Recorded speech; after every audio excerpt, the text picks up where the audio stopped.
رزق کے پیچھے اپنا ایمان خراب مت کرو، کیونکہ روزی انسان کو ایسی تلاش کرتی ہے جیسے مرنے والے کو موت۔ نا امید شخص ہر اچھا موقع بھی گنوا دیتا ہے، اور پر امید شخص ہر پریشانی میں بھی موقع تلاش کر لیتا ہے۔ اسے اپنا کوئی راز مت بتاؤ جس کا کوئی راز تمہارے پاس نہ ہو۔ ایسا بہت کم ہوتا ہے کہ جلد بازی کرنے والا نقصان نہ اٹھائے، اور ایسا ہو نہیں سکتا کہ صبر کرنے والا انسان ناکام ہو جائے۔ کسی کا دل توڑ کر معافی مانگنا تو بہت آسان ہے، لیکن اپنا دل ٹوٹ جائے تو کسی کو معاف کرنا بہت مشکل ہے۔ جو شخص ہمیشہ تمہاری خوشی چاہے، اس کا اداس ہونا تمہارے لیے فکر کی بات ہے۔ غلط بات پر غصہ آنا شرافت کی نشانی ہے، لیکن غصے کو پی جانا مومن کی نشانی ہے۔ تمہارا بدترین دوست وہ ہے جو تمہیں غلط بات پر راضی کرے۔ جو دکھ دے اسے چھوڑ دو، لیکن جسے چھوڑ دو اسے کبھی دکھ مت دو۔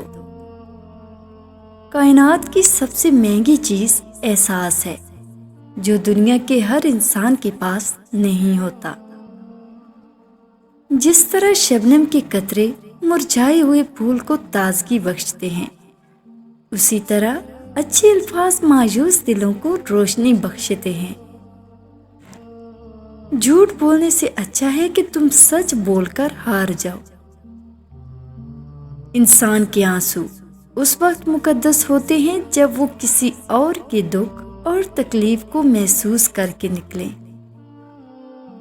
کنجوس شخص کتنا بد نصیب ہے کہ دنیا میں فقیروں جیسی زندگی بسر کرتا ہے، اور قیامت میں امیروں جیسا حساب دے گا۔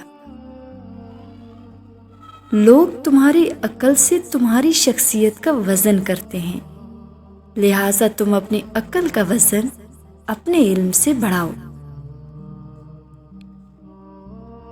ایسے شخص کے ساتھ غداری کتنی بری ہے جس نے خود کو تمہارے سپرد کر دیا ہو۔ انسان واحد ایسی مخلوق ہے جس کا زہر اس کے الفاظ میں ہوتا ہے۔ حضرت علی رضی اللہ تعالیٰ عنہ سے پوچھا گیا کہ انسان برا کب بنتا ہے؟ فرمایا، انسان برا تب بنتا ہے جب وہ اپنے آپ کو دوسروں سے اچھا سمجھنے لگے۔ اچھے لوگوں کا تمہاری زندگی میں آنا تمہاری قسمت ہوتی ہے، لیکن انہیں سنبھال کر رکھنا تمہارا ہنر۔ ہمیشہ سمجھوتا کرنا سیکھو، کیونکہ تھوڑا سا جھک جانا کسی رشتے کو ہمیشہ کے لیے توڑ دینے سے بہتر ہے۔ تم دنیا میں ہر شخص سے جیت سکتے ہو، مگر اس سے کبھی نہیں جیت سکتے جو تمہارے لیے جان بوجھ کر ہار جائے۔